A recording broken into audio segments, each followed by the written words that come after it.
Hi guys, welcome back to the channel and welcome to Handy Tips for the Beginner. Now I'm going to give you some words of wisdom, well I'll try to, on getting into airbrushing or custom painting or painting like in a body shop, things like that. Now I've moved into the body shop and it's sort of my day job. That's my bread and butter, that's what I earn money to pay bills. And my next sort of like job, which is the airbrushing side of things, is not like a full-time position. It may look like it to you guys where you see me in the studio and I'm permanently working. The main job that I do is so many days at the body shop, and then I do get like working on the airbrushing. Now airbrush work isn't always consistent. One minute you have loads of work, the next minute you have none. So for handy tips for a beginner going into this industry, you either take it up as a hobby and just enjoy it for what it is, doing the artwork and creating pieces of art for yourself, or you start to push it and go down the route of custom painting things for people. Now, if you go down that route and start going into that sort of aspect of it, you've really got to start to learn to walk before you can run. Some people pick a brush up and they jump straight in and take on jobs that are way too advanced for them as a beginner, because they look at all these videos, they see all these artists and they think, yeah, I can do that, grab a brush, buy all the kit, and then get stuck and think, oh no, I can't. So that's why I always say, don't run before you can walk. Practice is key with this, guys. It really is. The more you can practice as a beginner on the basic things, the better, and it helps you in the longer run. Learning the small simple skills with a brush down to trigger control is number one, guys. Learning that, mastering that, helps you out in the long run. Never jump onto something that is way out of your league when it comes to a picture or something like that. Take baby steps and work your way up to these realistic portraits or these really fancy custom paint jobs that have got pin lining and flames and skulls.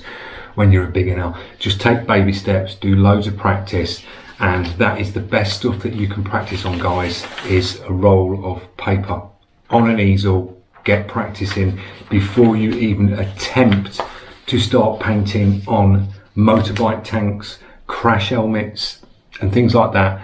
If you're coming from a painting background, there's a subscriber that's watching now, Dean, and he's come from the background of a painter. He knows paint in and out when it comes to application with solvent paints, things like that, bigger guns.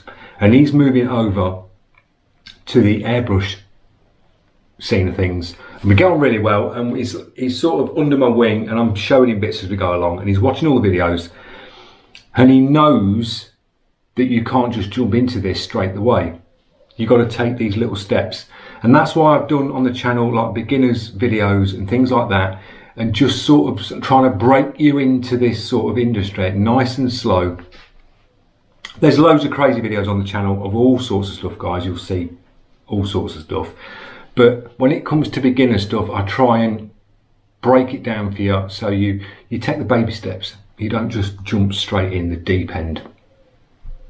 So, best advice, practice as much as you can. Paper is cheap paint, but get yourself a semi-decent brush, get yourself a half-decent compressor, and you're good to go from the off-go. You're not buying cheap from start and then you'll be replacing, it gets frustrating. So buy something fairly decent as you start off. Practice. The best thing you can do. If you can get on a course, I'd highly recommend it. I do courses here one-to-one, so I can give you a one-to-one class if you are interested.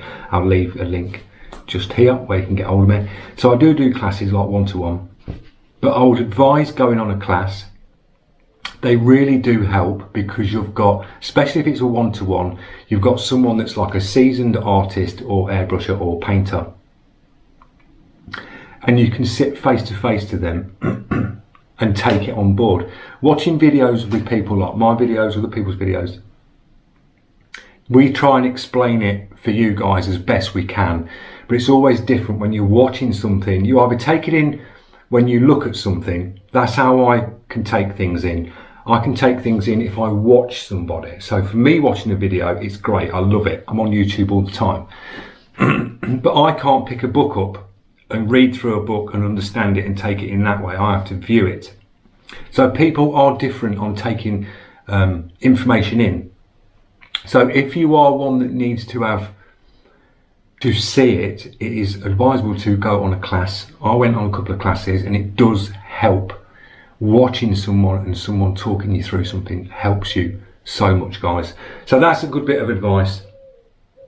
Another one, when you're starting out and you've got your first brush, don't airbrush for too long.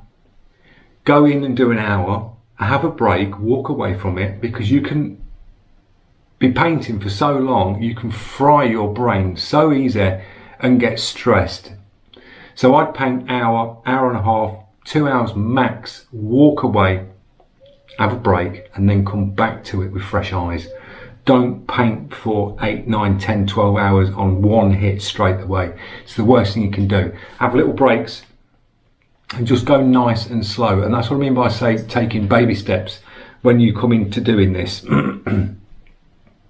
Nice and slow, and you will progress a lot better taking your time than rushing at jobs, jumping onto, say, motorbike helmets, tanks in your first week of painting.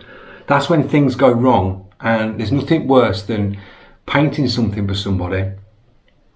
They have it, and then it goes wrong and it comes back, and that's an absolute gut wrencher when that happens. It's happened to us all. I've had it where things come back and it's gone wrong, and you're redoing it and reworking it, and that is soul destroying. But we all go through that. You are going to go through these things, guys. Things go wrong. Reactions in paint, trying different things. These things go wrong, but they always say you learn by your mistakes. But if you can get a bit of guidance from this video, you can steer away from them mistakes and just sort of go at the crossroads. Oh, we'll take that route. I won't go that way because that way is full of mistakes. That one's too quick. Let's go this route, and it might be a nice little progression. And that's the best way to go about things. I'm speaking from experience. I've done a video today in the body shop, and I had a couple of things go wrong, reactions on something that I painted. But it happens. We go through these challenges in life, and you will go through loads going into this industry. So best advice, take your time, practice as much as you can. Get on a class. Like I say, if you want to come over to me and do a one-to-one, you are more than welcome, guys. Great prices. You get a one-to-one with me, and I'll teach you all the basics. Everything's supplied. We take it nice and easy, have a good chat, nice and chilled out, and that's, I think, the way you should be taught. Not like strict classroom, because there was nothing worse. So when you're kids and you're in your classroom, no one likes school. I didn't. I hated it. I hated the teachers. I didn't like the way they taught us. So I wouldn't want to push that way onto you guys if you're coming over for a class. It's nice and chilled out. Say it as it is, and you learn something on the day, and you walk away with a little bit more knowledge and a little bit of confidence when you pick the brush up. And that's what it's about. So that's my little video, my little chat. Hope you enjoyed it. I'll pop a couple of images up on the screen now. So that one I go by, definitely that one. And as I say, if you go down the wrong route, you are going to end up somewhere like that, guys, if it all goes wrong, because it can do. So yeah, best word of advice is that one, and don't end up in that one. So thanks for watching. Don't forget, if you're new to the channel, click that subscribe, press that notification, drop us a thumbs up. It does help the channel out, guys. It really does, and gets these views up, gets it seen. And that's what it's about. That's what I'm doing these videos for, is to help you lot out the best I can. And I will see you in tomorrow's video when we open up a box and it's got a bee inside it. So join me tomorrow's video. We've got a bit of airbrushing. We're going to do some really cool stuff tomorrow on the channel. Thanks for watching. See you in the next one.